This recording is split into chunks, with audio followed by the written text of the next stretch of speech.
Thinking about launching a podcast but overwhelmed by all the moving parts? At Turnkey Podcast Productions, we take the hassle out of podcasting so you can focus on the talk, not the tech.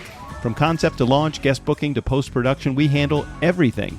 Need a strategy to grow your show and turn guests into clients? Yep, we do that too. DIY or done for you, we've got the solution that fits. Whether you're just getting started or ready to scale, Turnkey is your behind-the-scenes podcast team. Turnkey Podcast Productions. Your voice, your message, fully produced. Learn more at turnkeypodcast.com/contact. That's turnkeypodcast.com/contact. Reach in there and grab my wallet.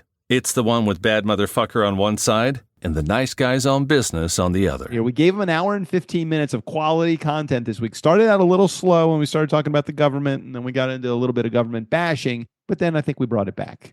Quality banter, as always, the beacon of light in the sea of darkness that is the United States right now.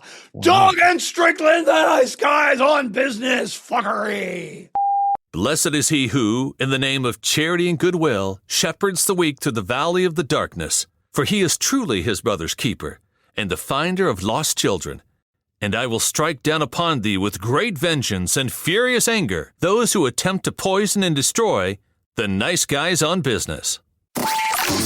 Most days, they take their meds. This is not one of those days. Welcome to Fuckery with the Nice Guys. No interviews, no business content. Just your two favorite slack-jawed mouth breathers ranting about whatever. Now, strap yourselves in for Nice Guys Fuckery with the kings of fuckery, Doug Sandler and Strickland Bonner. All right, we are recording. I have some ideas for the government. 'Tis time. It's time again to make the proverbial donuts. Okay, you have some ideas for the government. I mean, they're not going to listen, but I'm open. No, they don't. I mean, maybe it's not a specific idea, but more of a wish list in general. All okay. Right? So I'm only going to talk about because tax day was actually 2 days ago as of the recording of as of the airing of this, and yesterday as of the recording of this. Wow, I'm trying to follow that in your schedule. Hold on, I need to open this beer up. Hold on a second. Well, yeah. If it was tax day yesterday, then it's definitely time to open the beer. Okay, so here's.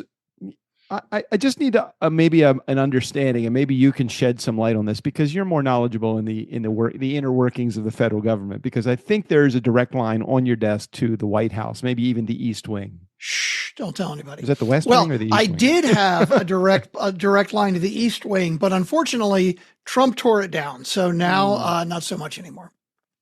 Well, today I'm drinking out of my boot. Das Boot. Thank you, Lucky 11. Fabulous. Did they give you that boot?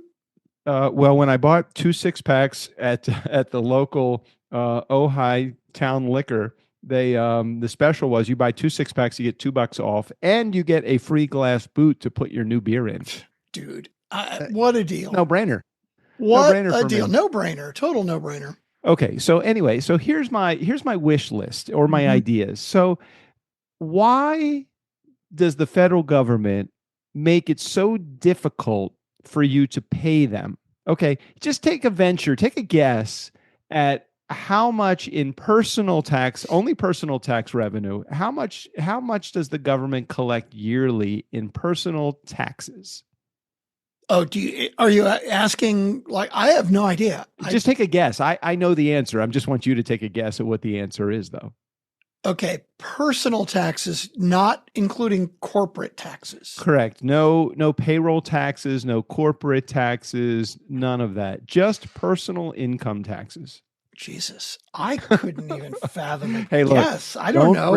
Don't bring Jesus into this. We've already had one problem with somebody bringing Jesus into. And what did he say? He wasn't thinking he was Jesus. He was thinking that he was representing what?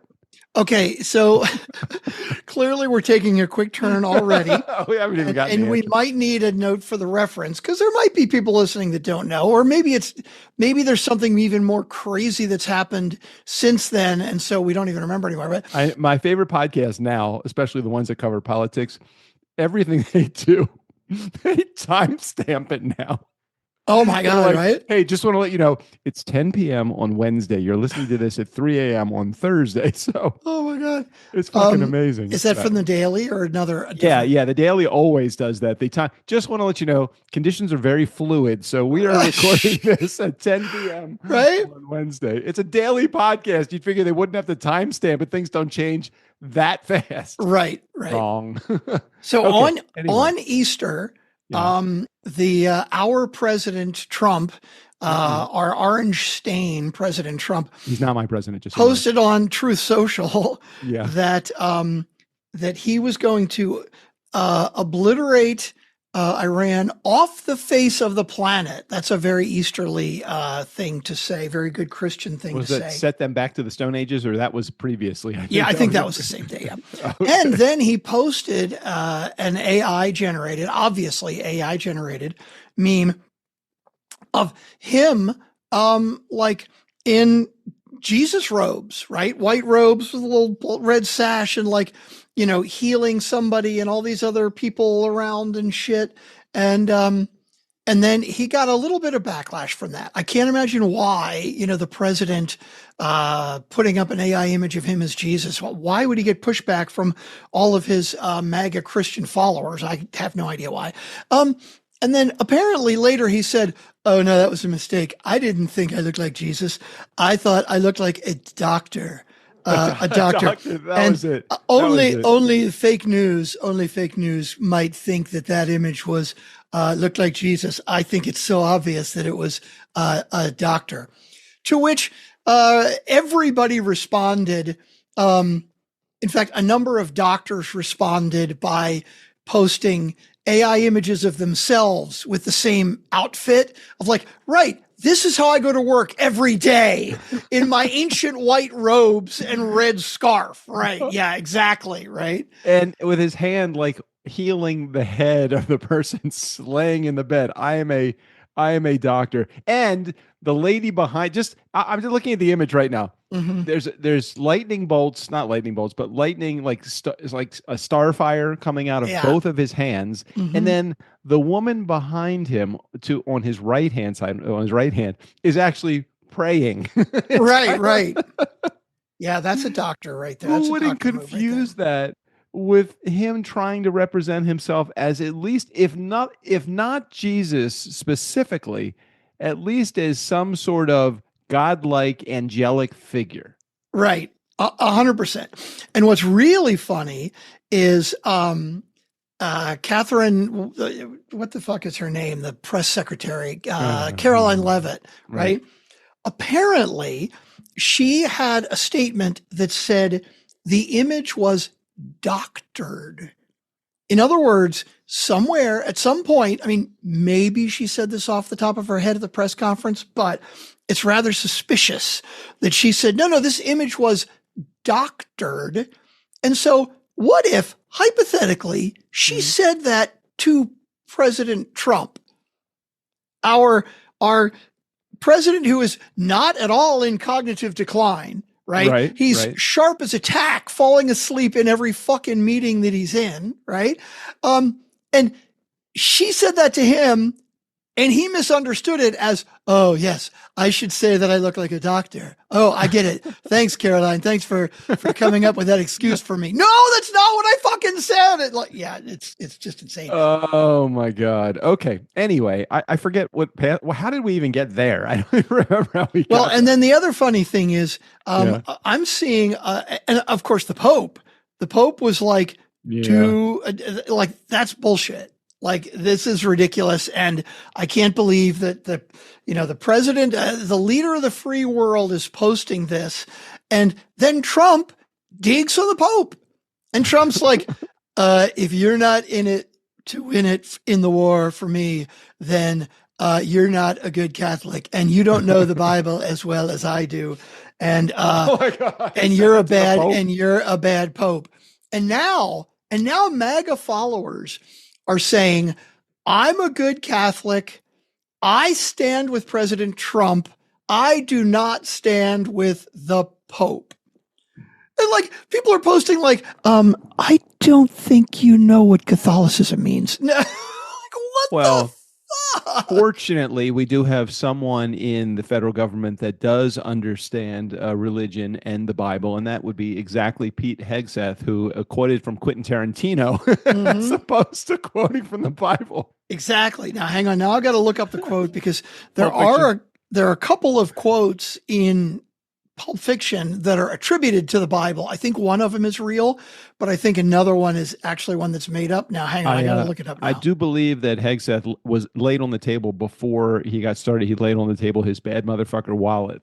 So right. That's what I was hoping it was. Yeah. Now I know what intro to use today, too. In fact, I've got to use all of them today. All of our, it's funny. I typed in EZ to do Ezekiel 20, and it immediately came up Ezekiel 25:17. Okay, Ezekiel 25:17 is a biblical verse regarding divine judgment against the enemies of Israel, specifically the Philistines. It reads, oh my God, and I will execute great vengeance upon them with furious rebukes, and they shall know that I am the Lord when I shall lay my vengeance upon them. It's definitely Samuel Morris, but it's the Bible, really, right? What did Hegseth say?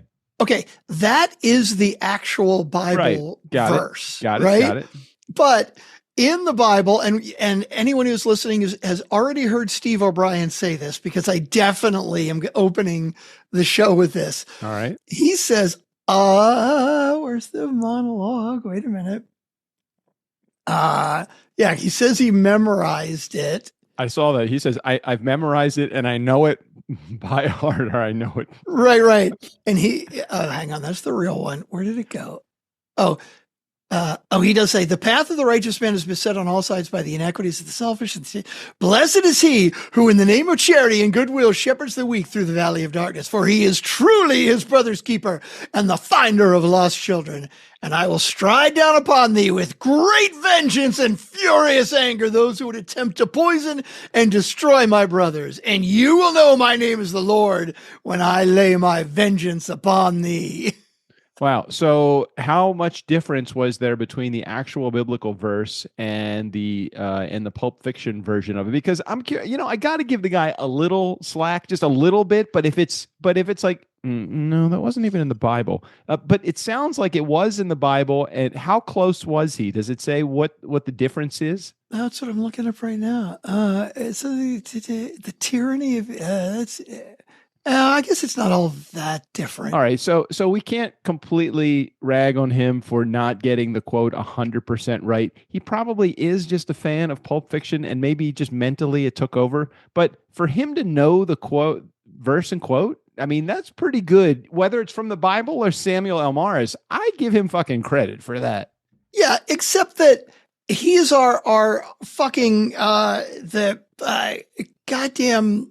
What the hell is his title now? Attorney General or something? I don't know. No, he's the Secretary of War. Secretary of War, and he's quoting a quote from the Bible. It's, "I will strike down upon thee with great vengeance and furious anger those who would attempt to poison and destroy my brothers." Do we know? Really? Do we ever know what's in the briefcase? No, we never find out. It's just gold. I mean, it's just glowing, right? It's right, and that's the whole point. You're not supposed to know what it is. It's you have to figure it out and decide for yourself. I figured that Brad would know, because check out the big brain on Brad. Right? Hey, are you going to so you were talking about tax day, and what do okay, anyway, what does the government collect in taxes, in personal taxes every year? What do they collect? Just venture a guess. Just any guess. $2 trillion. Well, you're very close. 2.4 to 2.7 trillion dollars. Really? And does it also say what we collect in corporate taxes? Well, it says total, the full context, total federal revenue is about 5.1 to 5.3 trillion. Of that, personal income represents the largest piece, 50%. Personal income breakdown, about 2.5 trillion. Personal payroll taxes, 1.7 to 2.2. So that equals 4.7 total. So now we have basically $800 billion we have to make up. 800 billion is corporate taxes and others. Doesn't seem like that would be a lot. So yeah, that's why wouldn't corporate they actually have the money coming in. That's exactly what I was line. thinking. They're That is top exactly what I was thinking. Like, so we're paying more in payroll taxes because really payroll taxes, we pay half of that. Oh, no, wait a minute. We pay half of the federal revenue. We pay half of federal revenue in income, in our income taxes. So if you make $50,000 a year and you pay $10,000 in taxes, that $10,000 goes towards that $2.7 trillion that's put in. But here's the thing that really, it kind of gets me. So let's just say we make $1,000 a week. Okay. And doing whatever anybody does. You make $1,000 a week. Okay. You pay taxes on that $1,000. So that brings it down to what? $800, something like that? Just federal taxes somewhere in that category, let's just say. Makes sense. Now you've already paid taxes on that $1,000. You've lost $200 of it to the federal government. Okay. But we go to the store, we pay sales tax. That's another tax that we pay. We also pay real estate taxes.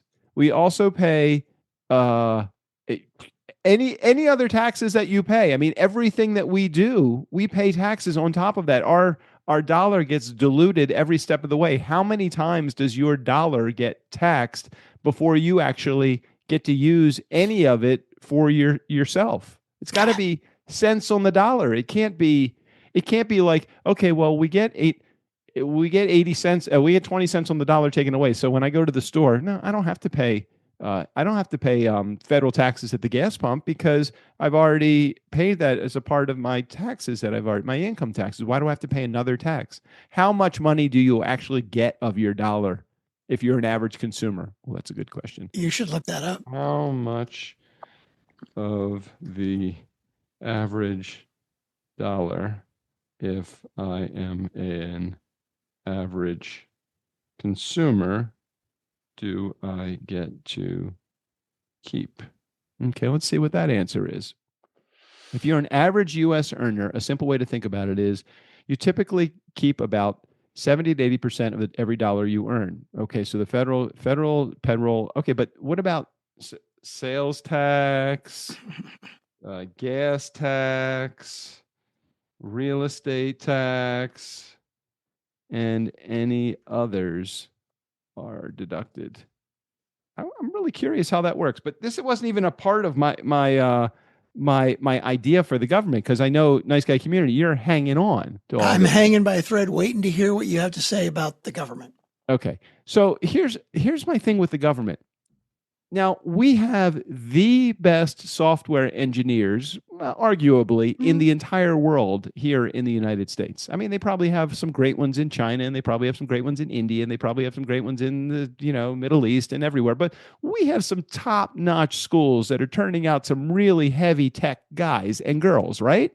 Okay, I'll give you the benefit of the doubt on that one. Why can't they make a website for the federal government that is easy to follow so that if I need to pay my taxes, it's so easy. I don't have to wade through 3 million pages and a government ID on top of all of that and have to have a PIN number. A month ago, I had to have a PIN, and because the corporate mailing address for our company is in Texas, it had to go to Strickland. So I'm okay with that.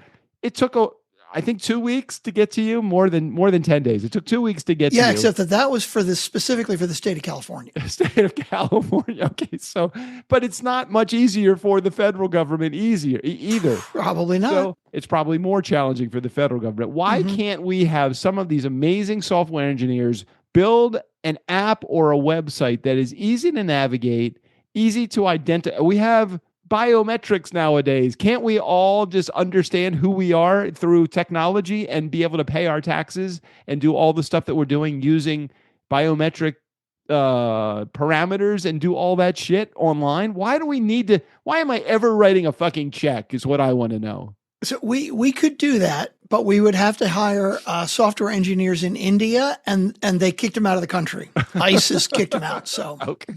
We can't. So we deported all those people, and that's why it's so hard to pay taxes in the government. Exactly, 100%. I'm quite sure that's the answer. It's so frustrating. The whole experience that we had. Now, this was for California, but the whole experience that we had, Strick and I paid.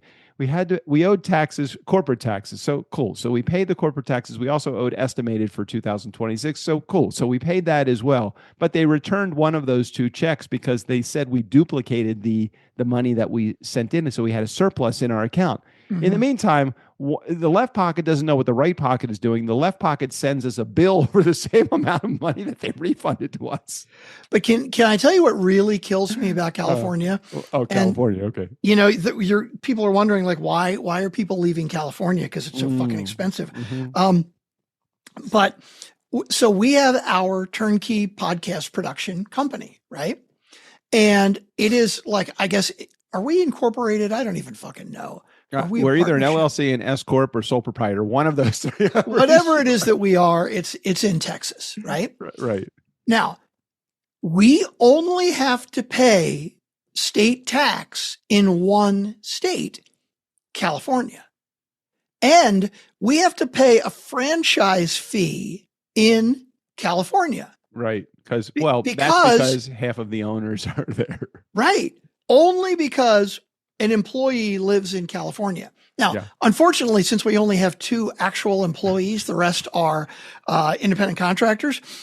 If it's Doug and I, it means 50% of the employees live in California. And so we paid basically $2,000 in taxes last year to California just because half of the employees, Doug, live there.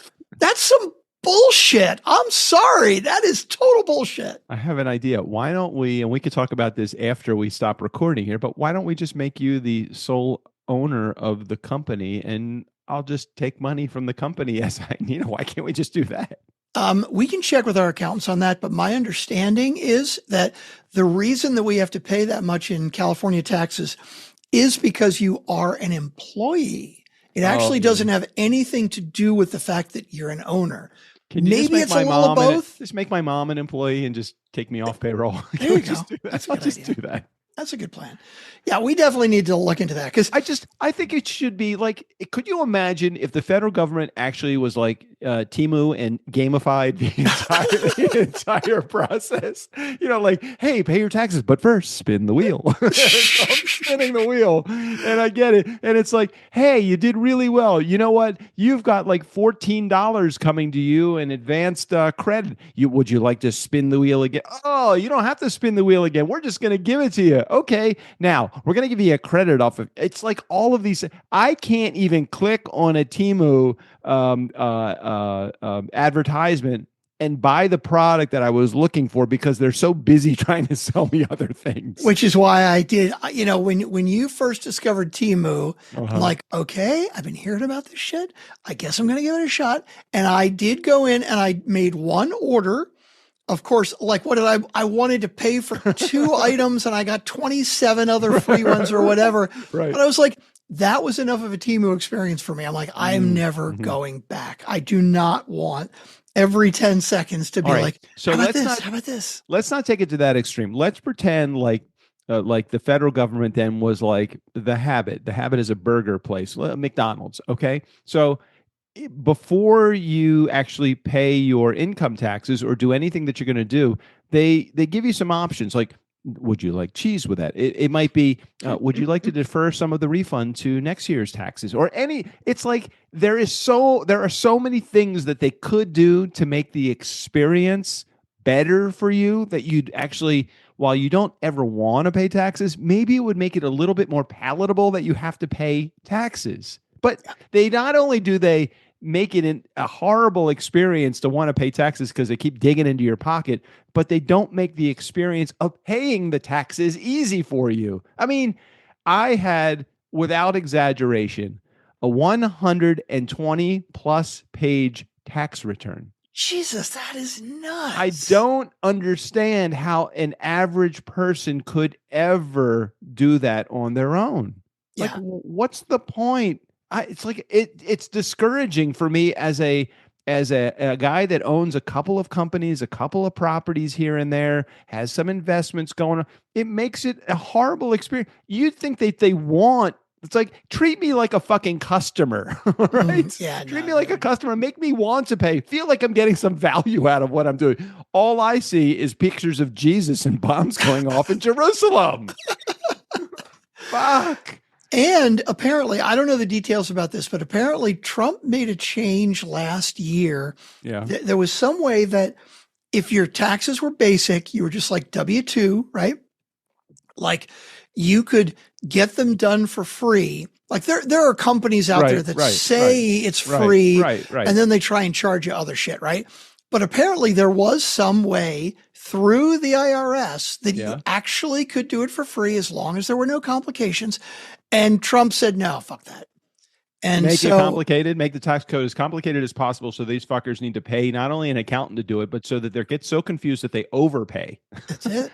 That's it exactly. And if they don't overpay, but they underpay, we're gonna fucking audit their ass and then sign them up for penalties and interest. Also, it's such bullshit. It's so fucking nuts. It really is. The whole tax code thing is ridiculous. So ridiculous that when we got the notification in April in March, to pay our taxes on April 15th, our personal taxes. Our accountant sent us a notice that said, hey, could you please pay this? Remember, this notice was coming to me in the middle of March. Please pay this by January 15th, 2026. I'm like, that was fucking 3 months ago. Oh, my God. Why not make it a little bit easier for the common man? Like, it's not like I don't want to cheat the government out of anything that I owe them, but I do want to take advantage of every bit of gray. That should be cut and dry. There should be no gray. It's this or this. If it's this, pay it. If it's not this, you're fucking going to jail. Like, okay. Well, that's really the problem, is the tax code is so fucking complicated. And that is why it's just such a goddamn mess. You know what? That fucking taxes is bullshit. Okay. All right. That was that. What else I wanted to talk to you about? Was there anything else on your agenda? I don't think I had anything else to talk to you about. I don't think so. I think we had a couple of voicemails this week, didn't we? We do have a couple of voicemails. Well, you know what? Let's get to those now, because I think if we don't get to those, we are probably going to be fucked. We got to do that right now. Okay. We do have two voicemails. Did I click the share sound button? I don't know. I think I did. Are we ready to find out? Yeah, go ahead. Here we go. We got a voicemail from Jared. I said a voicemail from Jared. You know a voicemail from Jared. Nobody else will call. We got a voicemail from Jared. Screw the rest of y'all. Hey, so I don't remember if I told you this, but I got my mom the Jitterbug 4. Did I tell you this? Is that the phone? Jitterbug 4 is the phone. It's like the smartphone for old people. Everything's really big on the screen and gigantic, and you can do text messaging and photos and of course make phone calls and all of that. I can't remember if I explained this to you. You mentioned it, I think, when you were thinking about getting it for, and I was super curious what the difference is. So it still is a smartphone. It can do all the cool stuff. Yeah, it looks just like an iPhone. It's the same. It looks it's the Jitterbug 4. You got to put Jitterbug 4 when you're looking for that. So it looks just like an iPhone. See? It looks just like an iPhone, except it's got slightly different apps on it. Makes it a little bit easier for older people to be able to figure it out. So I bought one of them. I got it here. And I'm setting up the phone, and the service is fairly straightforward. They have services between $20 a month, and usually they have a sale. You're looking at it, it's $120, but the sale was $50 for the phone, another $35 to activate the phone, and then like $20 to $30 a month for service, which I thought was, there you go, $20 to $40 for service every month. So I thought, okay, my mom's paying $75 a month right now. She's having a little difficulties with her iPhone SE that she has, and it's a little bit older, and all right, she's had it for 4 years, so let's go ahead and take care of getting this phone. Strickland, I got this phone. there is nothing easy about it. Oh, really? It's like, how are they marketing this to old people? This is not an old people's phone. This is like advanced technology. You know, it's got like, you got to update things, and then you got to, just the setting up process alone was challenging. But then I held on to it. I kept it for almost a month because they had a 30-day return guarantee. So I kept it for 3 weeks, and I'm like, I'm really going to dig into this phone. And I'm like, I can't fucking figure this shit out. It's Interesting. So I go over to T-Mobile, and I got my mom the iPhone 17. It's just like Is that the newest one? I don't even know. That's the newest one. So they have a few levels of iPhone 17. So I bought the iPhone 17, and I'm so captivated by the iPhone 17 as I got it. Of course, I got one for myself too. Oh my God. How old is your old phone? My phone, I got in, let's see, we're 2026 right now. I bought my phone in 2019. So my phone was 7 years old. So okay. It was It's definitely time. due. I couldn't even, I couldn't use my phone to make phone calls. I had to use Bluetooth earpiece because the little speaker was broken on my phone. So, Wow. and I'm so gentle on my phones; it was in perfect shape. But Mhm. anyway, except for the technology thing, so the phone couldn't update. So Apple said, "Yeah, we've planned, what's it called? Planned obsolescence." Yeah, planned obsolescence. They exactly. stopped upgrading the phone when you get to a certain level. Mhm. Anyway, so I got the new iPhone. It doesn't have the home button. There's a single button on the phone right on the front. And the new one doesn't have it. So I'm like, oh, fuck, my mom is never going to be able to figure this out. Anyway, so she goes into the store. They did the transfer. Everything happened. Everything's good. My mom is just going to use this new iPhone 17 for phone calls, text messages, and photos. The same thing that she's would have used the Jitterbug for. The only challenge is now she's got an iPhone payment and she's got a service payment. It's almost $100 a month that she's going to pay for the service, as opposed to $20 a month. But there was no way that she was going to be able to figure out that Jitterbug for. I was having a tough time. And you got her on T-Mobile, is that right? Well, I'm on T-Mobile, and now she's on T-Mobile too. Got it. Yeah, and you got yourself a new iPhone, so you also have a payment plan for the ages there. Got the iPhone right here. It looks. New one. Is that the small version? Look at the camera on the back of that. Yeah, you got a little 3 thing. It even has a tap twice on the back of the phone, and you can like customize what the double tap on the back of the phone is good for. Now, but you don't have a case on it? How do you tap? I have a case on it. So how do you know? How does it know when you tap the back? Well, it's a case kind of like the front. It has the little glass protector. The back has a glass protector too.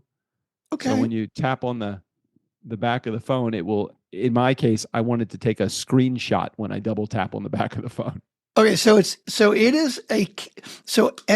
iPhone 17 case has to be designed with a little hole spot so you can actually tap the back of it. No, That I don't seem know smart. that's the case. I don't think that that's the case. I think that you can buy a case that has a hole in it to do that, but I don't think that you have to have a case that does that. It doesn't need to have that feature, but it's just a feature that if you have this is a case, even by the camera, it's got glass, but I can double tap on that and it will take a screenshot. So it goes through the case. Okay. And can it see you like if open with face recognition and all that shit? Yeah, it's got all the same features. All the cool shit. And it's even water resistant. I know we've been not working waterproof. on that. We've been working on that for no.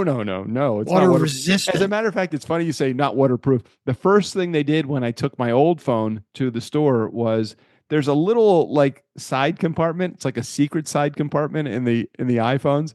You mean like for the SIM card? But it's not the area for the SIM card. It's something else. Oh. And so he flicked something out of my phone and he looked at it and he's like, yep, no water damage. I'm like, what? Whoa. Okay. Okay, so it's got obviously some feature in there that determines whether you've dropped this in the toilet or not. Apparently. Well, and it's funny too, like why he's trying to determine that because you're going to get like a trade-in for it? Yeah, you get $400 for trade-in if it's in good condition. That's a lot for a 7-year-old phone. Well, that's a lot for a 7-year-old phone, but the new phone is $1,100. So Yeah. of course they're going to give you, they're going to inflate the trade-in to make you feel good. And then they're going to cut you off at the balls when they tell you Right. what the new phone price. Like they do at the car dealership when you're trading in your old car, right? Oh my God. When's the last time? Now fortunately, I have not had a dealing with a car dealer I think the last time I bought a car at a dealer was when I bought my Highlander, which was literally in 2011. So when's the last time you were in a car? You bought your Tesla. Okay, so That was online though. When I left Maryland, 2018, the end of 2018, at the time I had a Ford Focus electric. Like a range of like 60 miles. It was stupid as shit. I mean, you talk about like people are like, I don't want to buy an EV because of range anxiety. I can only go 350 miles, right? Right. Like I could barely make it to fucking work and back in this thing. And except for the range, I guess it was decent enough, but I think I owned that for 2 years or 3 years. And I was like, yeah, fuck this. Like when I moved, there's no fucking way I'm taking it with me. Right. And it just so happened that like my Tesla became available right at the same time. And I actually had the money to get it because I had just sold my house. So, so with the electric car, I did not trade it in. Okay. The Ford, I went to one of these places where it was like Carvana, that kind of place. It was similar to that. I don't even remember specifically who it was, but it was one of these Cash for cars. Right. They like, okay, you bring your car to us or we're going to come out and look at it and we're going to give you a price. And if you say yes, we're going to take it off your hands. Boom, done. Right. Easy peasy. And so that's what I did. I love the places that set up shop right across the street or a picket person stands right in front of CarMax. We'll give you $500 more than CarMax for your car. And they put up a big ass billboard of like, we'll pay you $500 more than CarMax will pay you for your car. How does CarMax deal with that? I mean, what is their selling proposition, their value proposition when they say that? Because somebody that's trading in a car is only looking for the value of their car. They don't care who they're getting that from.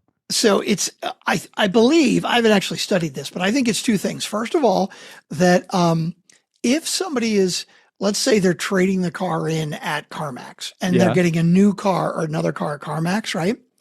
It's just easier and convenient. Like, okay, I could pay full price for the CarMax car, but then I got to go to this other place and then get the money and then I got to come back. And it's like, I can use my trade-in as my down payment. Right, you know what? Right. Fuck it. It's just easier. I don't want to waste it. And the second thing, I do think it's just convenience. People are like, you made me an offer. I don't feel like fucking going across the street and fucking with it. Right. Whatever. Yeah. Okay. People are lazy. Inherently lazy. I would venture to say that I think I could do very well. I'm a planner. I'm a prep guy. I could do really well in Ojai with a small electric car. Like even if there was a less than 100-mile range, you can't. I mean, I could get around the town literally 50 times with a 100-mile range. So for me, the EV would just be used in Ojai alone, a town that literally from one end of the town to the other, if I was exaggerating, I would say it's 3 miles. But what's interesting is I mean, you could get a used one, but I don't even know if they sell those anymore because people, like, there was so much range anxiety. They were like, fuck it. Nobody wanted to buy them. There are so many people in Ojai that actually have electric golf carts that they drive around. Yeah, no, that's not smart. And they're like licensed golf carts. And it works for maybe 9 months of the year, but the 3 months that it's either way too hot or we do get rain every now and again, maybe for 2 days of the year. So it does make the golf cart inconvenient and you can't really carry any luggage. And it's hard to park that at the supermarket. So what I'm interested in is apparently there is who is it, Chevy, somebody? They were coming out with an electric pickup truck, right? But they weren't selling very well. So it's a new one that's like an electric plus gas, but it's not a hybrid, right? So like a Prius was a hybrid, which was, yes, it's electric, but really it's gas. And so it's kind of the worst of both worlds because you have all of the same maintenance that you have on a full regular car, plus the electric that could go bad. So the new ones, apparently they have a small gas engine, but all the gas engine does is charge the battery. Yeah, it's the gas-powered range extender. I'm looking at it now. The Ram REV, 690 plus miles range. Holy shit. But now what I find interesting about it is if it's gas, like if you can have a gas engine running to charge the battery, I guess it's not unlimited mileage. You still need to stop for 5 minutes to get more gas, but can you just drive it with the gas engine running as long as you want? I don't know. Because I remember when I think it was the Chevy Bolt or Volt or something came out, it had something like that, but the Bolt was like a 50-mile range and it had a gas assist, but they specifically said the gas assist is really for emergencies. You shouldn't use it all the time. Well, this one is the all-new Ram 1500 REV, delivers innovative performance with liquid-cooled 92 kilowatt-hour battery pack paired with a 130 kilowatt. It's like a generator. So it's a 3.6 V6 engine, generates the mechanical power, which is converted to electrical power by it's like, shit. It's too many things to fucking go wrong. I will stick with my 1967 F-250 that literally I can stand in the engine bay. I'm looking at this chassis of this thing, and the front is engine and the back is battery. And it's like never the two shall meet except through a computer that will fuck everything up. But does it actually say it's a V6 engine? Yeah, it says the 3.6 Penstar V6 engine generates mechanical power, which is converted to electrical power by an onboard generator for maximum efficiency. The generator can also increase the power to the motor and the gearbox when serious power is needed. I wonder what's weird. Like, what's the miles per gallon on? I mean, do they do shit like that? I don't know. Okay, that's weird though, because I was thinking it would be like a portable generator, right? Like not a full-blown 6-cylinder fucking engine. Okay, let's try this. What is the miles per gallon for the 1500? It has no MPG rating, though it's designed for high efficiency. What the fuck does that mean? Let's see. The range extender is about 20 miles per gallon. That makes sense. It's a V6. Okay. All right. Well, that makes sense. So the question is, you're really only using the engine for two things. One, in case you fuck up and you run out of electricity. But second, when you need the extra power, I guess. How much range does the battery have before you have to start doing 350-mile range? That's good with the battery, and then a 500-mile range with the. Oh, wait a minute, 500. If you're dealing with the bigger battery, and I guess there's a bigger battery. That's really good. So 500, that's fucking good. That's really good. Yeah, that's over a month of driving for me. I wouldn't have to, and I don't know how big is the gas tank. Gas tank size. I'm really curious about this. So I wouldn't get. It's got a 27-gallon gas tank. Wow. Interesting. Why does it need that? That is weird. Driving range 690 to 700 miles. Yeah, because if it gets 20 miles to the gallon and there's a 27 540 miles tank, there, that would be 540 additional miles from gas on top of the 500 miles from the battery. Does not compute. Okay, 23 to 33 gallon tank. Okay, there's too many maths going on here. But I would love to have, like, I went, my neighbor was having some plumbing issues. I was helping him fix the whatever. We're helping them, and we had to go to the grocery to the hardware store. So we ended up taking his daughter has a Fiat, the small electric Fiat. I don't know what number it is, but a really cute little car, pretty old. It only gets about 100-mile range. So used. Interesting. Anyway, so I was like, this would be cool. I would really enjoy taking that to the grocery store. Right. Like, I like to get in one of my trucks and take it to the grocery store because it's kind of nostalgic. And then I realized that it cost me in the $10 I saved in the food because I bought it at a local grocery store. I spent in gas getting 2 miles to the grocery store. I'm like, that doesn't make any sense. So, you dude, I'm telling you, you should totally look into like a Tesla. I've had mine. A used one. Right. But I've had mine for 7 years now. Yeah. Right. Yeah. And it is the fucking bomb. I mean, I know you love it. The entire, I've had to replace the tires once. That's it. I haven't had to do any other maintenance on it at all. So like you could but look at that AI overview. Prices range from roughly $20,000 to $30,000 to $37,000. And I'm like, no, I don't have a car payment right now. I have 6 cars on by myself. It's like 9-mile radius. I'm trying to find like an older one, right? Like, I guess if a 7-year-old one costs $20,000, that's not that cheap. But yeah, like I also don't need a Tesla. I'm not looking at it for. I get in a 67 Ford pickup truck and I don't have a horn or windshield wipers or headlights. So for me, I'm not looking for all the bells and whistles. I just want something that can get me from here to there and do it electronically rather than, used. So I'm curious to find one of those Fiats or the Ford used electric cars for sale near Ojai, California. OJAI. Ojai, California. There you go. Okay, but like, what if we put under 10K? Sure. Yeah. Ventura, California, under 10K. Wait a minute, I got my Zoom thing in the way. Here you go. There's your little Fiat, 2018 Fiat. That thing's only 7 years old and it's $10,000. Is that a lot or a little? 40,000 miles. I think that's fucking cheap. That's a great little car. That is a cute little car. And $10,000.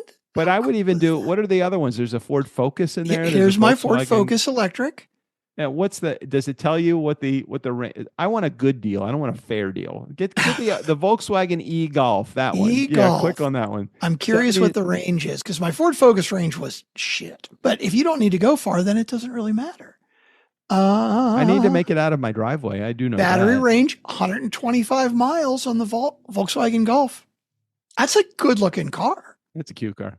I like that for under $10,000. Something like that. Something I could go to them and I could just write a check for. I don't want any car payment. I love that. Not looking for car payment. Nissan Leaf. Yeah, see, that's better. $5,000. It's like a little smart car. Yeah, personally, I think the Leafs are not very attractive. They're kind of funky looking, but who cares? I'm so not doing it for the look of the. Right. What's the range on that? What's the range of a Leaf?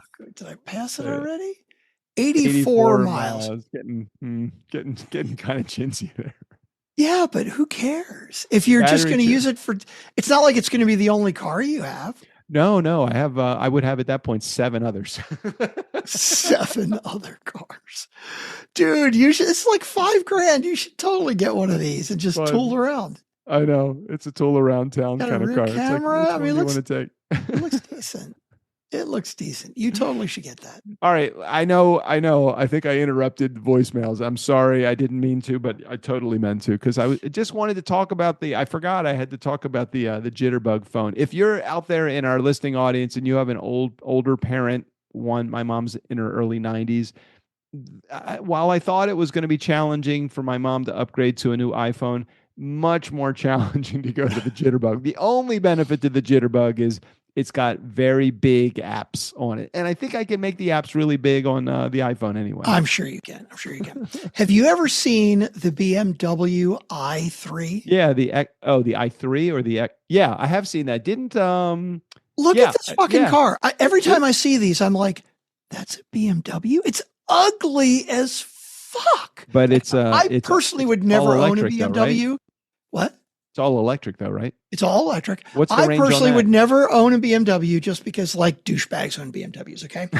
And if there are any listeners out there who own a BMW and you're not a douchebag, then I guess but they're electricity, they're energy conscious douchebags though.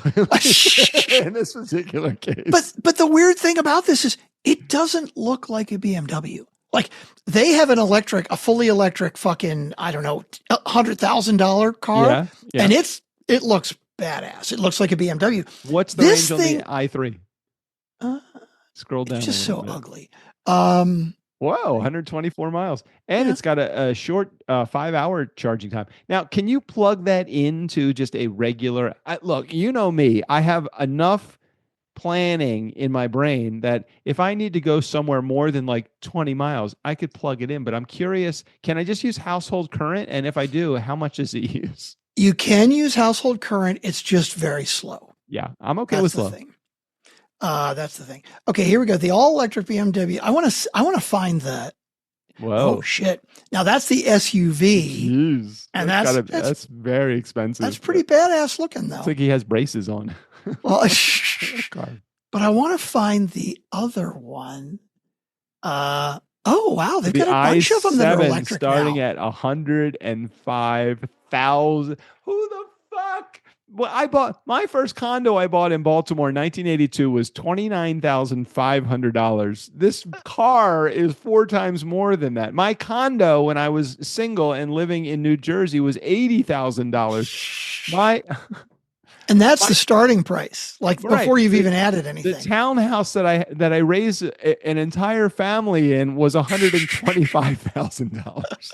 What the fuck is going on with car prices nowadays? Nice. And that's just a normal, like, everyday driving car. That's not even like it's an exotic sports car. Yeah, that's kind of crazy. I mean, I'm guessing that, well, this looks like a big sedan. I can't remember that they used to have one that was really cool and sporty looking that was all electric, but maybe they don't make it anymore. Well, they probably do. It's probably like the M5 or one of those M series, the SUVs. Well, no, the SUVs are over here. They look like SUVs. Oh, there you go. Well, those are, I mean, they're new looking sporty. They're not. It's so fucking ridiculous. I couldn't even bring myself. I don't care how much fucking money I have. There is no way I'm ever going to spend $100,000 on a fucking car. I'm with you, man. I'm so with you. God. And like my Tesla, I mean, I'm going to drive it till it fucking dies, right? Like, it runs great. Why do I want to replace it? I got no car payment anymore. No. I when I bought my Highlander in 2011, it was $40,000. I almost choked on it, but the fact that it was 0% financing, I'm like, all right, well, the payments are at least, so I took 5 years of payments, 0% financing. I don't know how to do the math. It was like $600 or whatever it was. Mm-hmm. And I'm like, okay. And then when the payments were done 5 years later, I'm like, I never fucking want a car payment again. Yeah. It's like every fucking month. It's not like you can skip a month every now and again. It's like they want their payment every month. Okay, are we ready to finally get to voicemails? 51 minutes in. Yeah. Did you do the welcome back? Did you say that? Oh, I didn't. Thanks for the reminder. Welcome back. My name's Strickland Bonner. On the other side of the microphone, Mr. Doug Sandler. Right. I'm slacking in my old age. It was not even on my radar at all. No worries. I got your back, man. All right, here we go. Hey, Doug. Hey, Strick. Jared here. So, welcome back. I actually finished the entire episode today and paid attention the whole way. And you forgot, Strick. So, I called to remind you. I may have missed it last week, too. Who knows? What the fuck? He may be right. Okay. I may be What's crazy. the date on that voicemail? Can you check the freshness of that voicemail? Because, I thought I saw there was a little bit of like green stuff growing on the edges there. I wasn't 100%. I wasn't going to say anything, but I swear I thought there was an issue going on. Hold on. Wait a minute. Right here. Voicemails. I'm going to look it up too. April 10th. I mean, that's actually put it in April 10th. So it was a week ago that she put them both in. April 10th. So that would have been Thursday though. That would have been before April 10th. What day was April 10th? Maybe these are the same two we listened. No, because we had no voicemails last week, right? Oh yeah, that's weird. Hold on a second. Because if she put them in on the 10th, it would have been Thursday, which is before the episode came out. Let me check this out. Okay, hold on a second. We had an April 3rd, which was not that one. Then we had an April 10th, and then we had another April 10th. Yeah, but April 10th was Thursday, right? So if it was Thursday, that was before. Hold on a sec. So maybe those both came in on Thursday after we recorded. Hold on a second. Because I don't think we had voicemails last week. Let's check the date stamp here. Let's do that. Let's look at April 10th was a Friday. So this was. Oh, okay. So these are two new. These are new voicemails. These are fresh. My mistake. My thinking that it was mold was actually freshness. That was the freshness seal. There was a seal on that fucking voicemail. Okay. I didn't realize the safety seal had not been tampered with. And so my mistaking the safety seal for what it actually was. Well, and it's so funny that you just mentioned it, because if you hadn't, then, Jared just reminded me and I would have said it right now anyway for this week. Well, I don't know. There was something clairvoyant about that. And yeah. Okay, go ahead. I'm ready. Go. Here we go. On the week that you're listening to this, in case you forget that week. And then if you remember, or if you forget, now you can say it. And then this can cover last week's for you. So I'm just looking out for you guys. Much appreciated. Oh, shit. Anyways, guys, appreciate you. Love the show. And you guys talked a decent amount of politics today. One of the things you said is you were talking about how people still follow him. And I honestly don't know how people still blindly follow him. That's my personal opinion. There's a lot of things he's doing that's not what he promised. And I don't understand why people are just thinking it's going to work itself out and be okay. Especially with some of this big stuff he's pushing where, trying to I don't know, Save America or whatever the hell it was called. And, that's going to lead to pretty much no one in my family that's a female being able to vote because their birth certificates do not match their ID because they've all been banned. Mm-hmm. That kind of shit. So it's frustrating to have some things in line with somebody and then to have them just complete 180 and try to do everything they can to just completely cripple the country. So, I'm confused myself as far as your statements go. So anyways, guys, appreciate you as always, and can't wait to hear next week. See you, fellas. So you know what it is, what I think, and I think this is sad if this is what's happening, but there's so many people that only get their news from Fox News. Like they just don't have any idea what's going on. Well, when you listen to, if you're in Iran and you're listening to the Ayatollah, you're only hearing the information and the news that he is presenting or allowing to be presented through government radio or whatever, because I believe that many of the much of the press there is government sponsored. So you're only hearing what they want to hear. Now, it's a little different here because we do have this thing called freedom of speech, almost. Mm-hmm. I think we still have that as far as I know, although, he's doing his job to knock everybody off the air that is not on his side.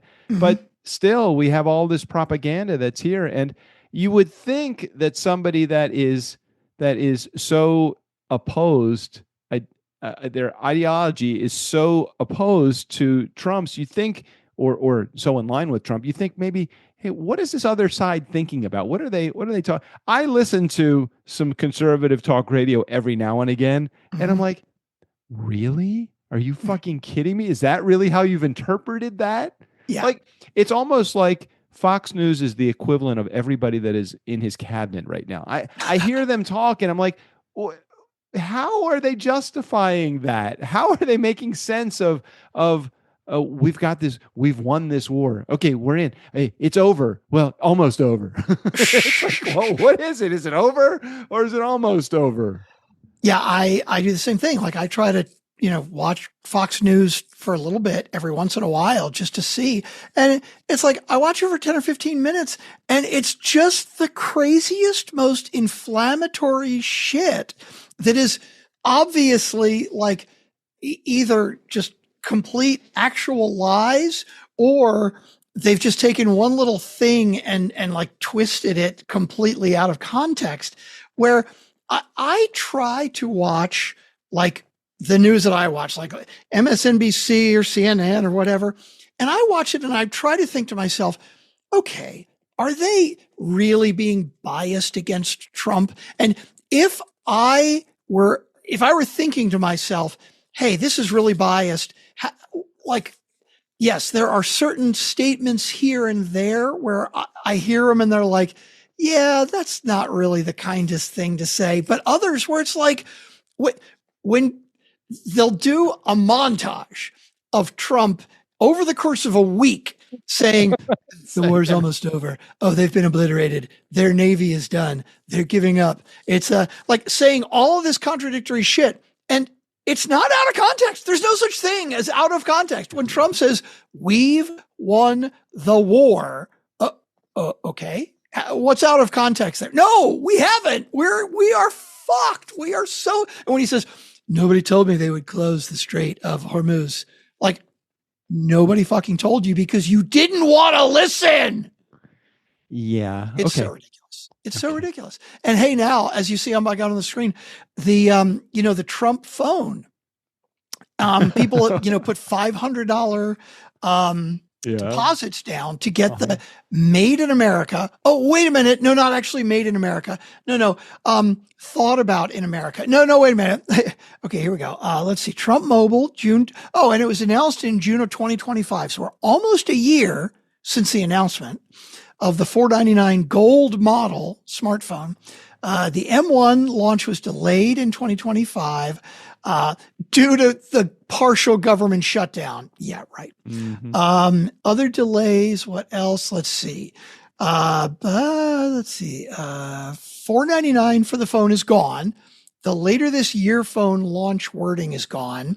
The phone is not, that's it. The phone is not made in America. It is shaped by American innovation, right? That means that after somebody in China came up with the design, they showed a picture to somebody and he's like, yeah, that looks good. I'm an American. I shaped that. Mm-hmm. Yeah. Okay, let's see. The introductory price would rise with relaunch. The new price would be less than $1,000, but we don't know how much yet. It's so fucking ridiculous. It's just insane. Anyway. So the bottom line is the phone coming out or is it not? There's no specific date for it to come out yet. Got it. Okay. Yeah.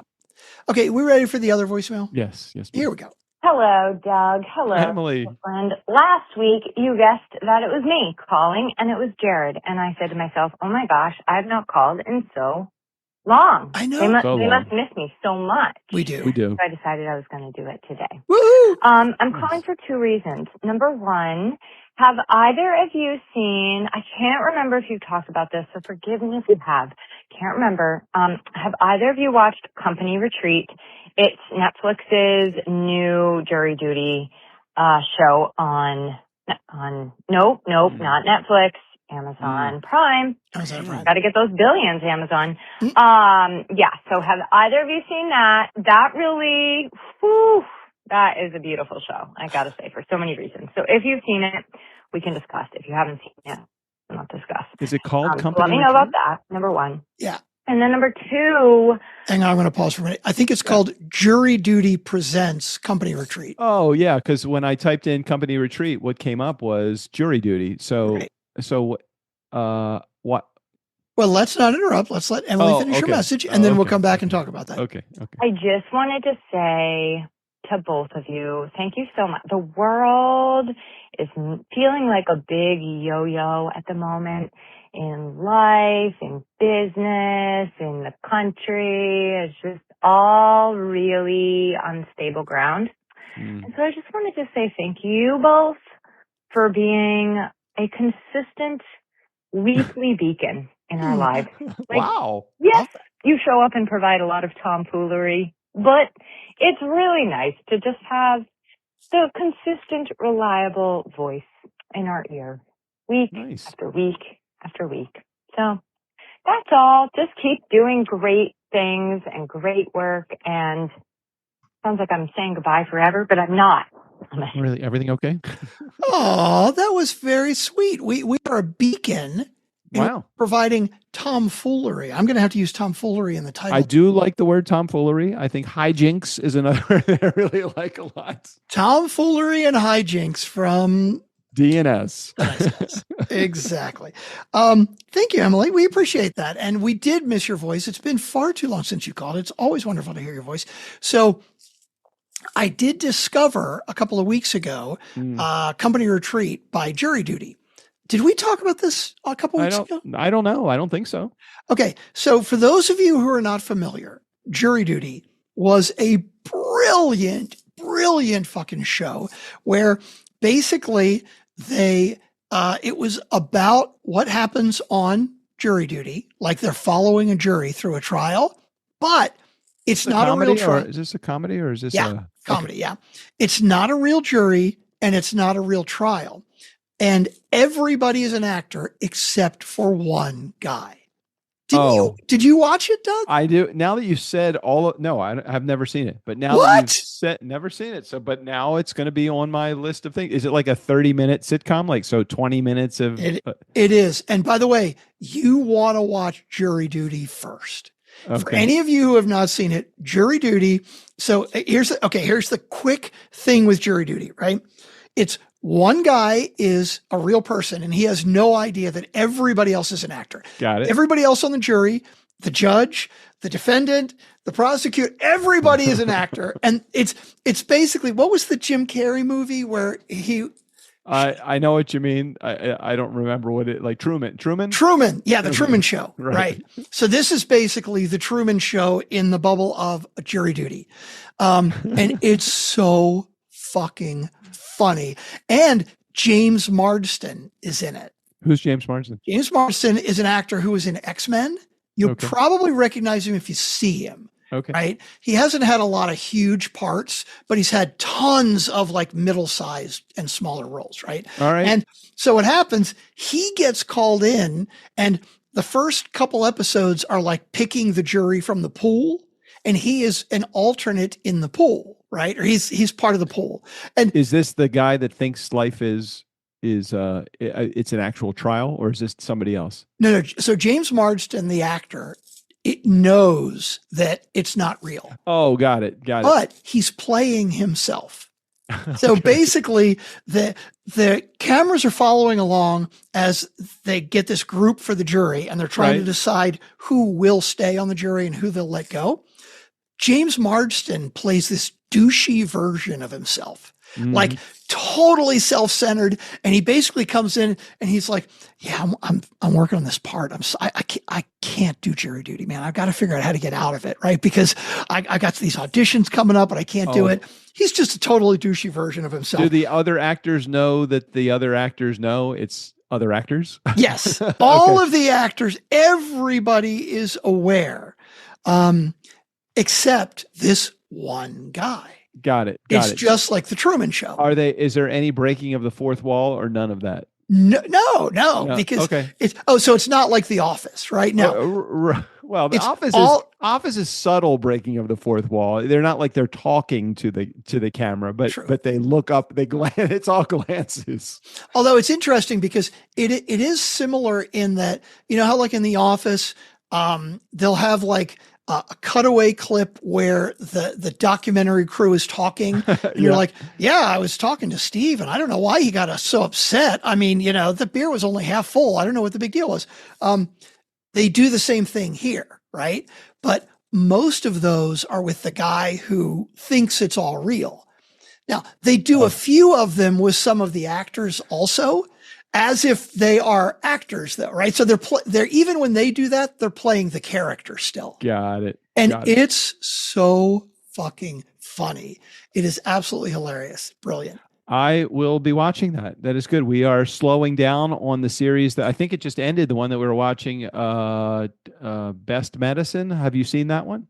No, you wouldn't like it. It's kind of like, it's a comedy, but it's kind of like Virgin River style comedy. Little romantic thing going on, little comedy going on, and some drama going on. But it's about a small town and all the antics that happen in a small town. Okay. In Maine. This one's in Maine. But anyway, Jury Duty. Okay. So Jury Duty. But now here's what Emily was mentioning was, of course, with Jury Duty, we were like, well, how can you have a season 2? Right? Like, if people have seen it, although there are certainly plenty of people who have never seen it, right? If people have seen it, the person that you get in, they're going to suspect, right? So what they did was they changed it up to be a company retreat. So basically they've got this guy that they hire at this imaginary company. It's not even a real company. And they hire him to be like the new assistant. And one of the first things that the company does is they're going on this company retreat. So they bring him along in the retreat, but it's all staged and all set up. Okay. All right. I'm in. Count me in. You got to check it out. I've watched the first couple episodes of Company Retreat, and the first episode I'm watching and I'm fucking dying because I'm thinking of all the possibilities of what they can do. And then I watch the second and third episodes and I'm like, okay, like this is still pretty good, but it's not great yet. But one of the things that they did in Jury Duty is they have to be careful because they try to make up like outrageous things so that the person who's like the real person is like, this is fucking nuts, right? But if you do too much of that early on, then the person's going to start believing it is like, this is bullshit. This is like I'm on Candid Camera, a reality show or something, right? So over a couple of days, they kind of crank up the crazy. So I've only watched the first couple of episodes and they haven't cranked up the crazy yet, but I'm really looking forward to watching the rest of it. And is this like a 12 episode season? Like it's usually 8 or 10. 8 or 10. Oh, like Jury Duty was like 10. Yeah. Well, the nice thing about it is I can get into Jury Duty. And by the time we're there, maybe we'll be a few more weeks into, is this a currently active, like brand new company retreat? I think most, if not all of the episodes of the second season, I think are out already. Okay. All right, that's good. The other thing with Jury Duty, and I haven't seen this for Company Retreat yet, Jury Duty has alternate episodes where you've ever watched a movie and you see like the director's commentary? Nope. Yeah. Oh my God, really? I never watch those. I don't know why. Like director's cut or director, like what do director's they do? commentary. So they break into the movie to add some commentary so you know what's going on in the show? Well, yeah, but it's like behind the scenes stuff. So like a director's commentary, and it is funny because you get it on DVDs, but I don't know how much you can get it on streamed stuff nowadays. Let's say, Ocean's 11, right?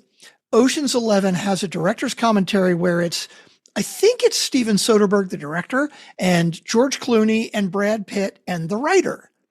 And basically it's them sitting around watching the movie and kind of recording a podcast as if they're watching the movie. That's cool. You don't see them on screen. Okay. You just hear them. So basically the movie starts and it's just the regular movie.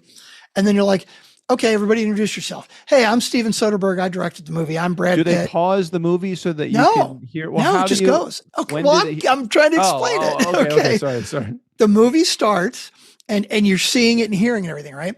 And then like the volume comes way down on the movie and you hear, hey, I'm Steven Soderbergh. I'm the director and I'm Brad Pitt. I play Rusty and I'm George Clooney and I pay it. And they're like, and hey, this is the commentary for Ocean's 11, right? And then they stop and like the volume comes up and you hear a little bit of it. And they're like, oh yeah, this was really funny because when we shot this, it did this and this and this. And hey, I bet you didn't notice in the background here. So it's basically them missing the movie. You got to know the movie in order. Well, yeah, that's the whole point. You don't watch the director's commentary until you've seen the movie a couple times and you love the movie. Okay, I got it now. Sorry. It's for movie fanatics. It's like I never understood. And JJ's one of this type of person, and that's totally fine because there's different personality types. I watch a movie once. I'm good. I am good. The second time, okay, then I'm starting. Now I could see how the director's commentary version would keep me engaged, but the second time watching a movie that I wasn't completely like enthralled by, it would be like darts in my ears. I just don't want to hear. But I can see how that could be amusing. So with Jury Duty, they do the same thing. They have like a cast commentary episode of the same episode. And so what I was doing was I would watch the regular episode and then immediately watch the commentary because it's fresh in my mind. Yeah. Because it's great because it's things like they're going and James Marsden is like, Okay, this part was so hard because Steve was being so nice and I had to be such a jerk. And it's like, I can't break character, right? I've got to be this douchey version of myself. Yeah. And I was really worried that he was going to figure it out here. And they were like, yeah, he went and did this and said that. And oh my God, it's so funny hearing all the behind the scenes stuff. I loved it. Anyway, you should just check out the regular episodes. Tell me what you think next week. There will be homework. Okay. I'll do it. All right. Did we wrap up both voicemail? Anything else? I think we're good. Let's head out of here. We gave them an hour and 15 minutes of quality content this week. Started out a little slow when we started talking about the government, and then we got into a little bit of government bashing, but then I think we brought it back. Right? Quality banter, as always, the beacon of light in the sea of darkness that is the United States right now. Wow. Dog and Strickland, the nice guys on business fuckery. Steve O'Brien, go ahead and take us out of here. Call 4242 DJ Doug and record an intro for the show to hear on a future episode. Say anything you want. Hell, take my job. I'm getting sick of these guys anyway. We still rolling? Don't tell him I said that.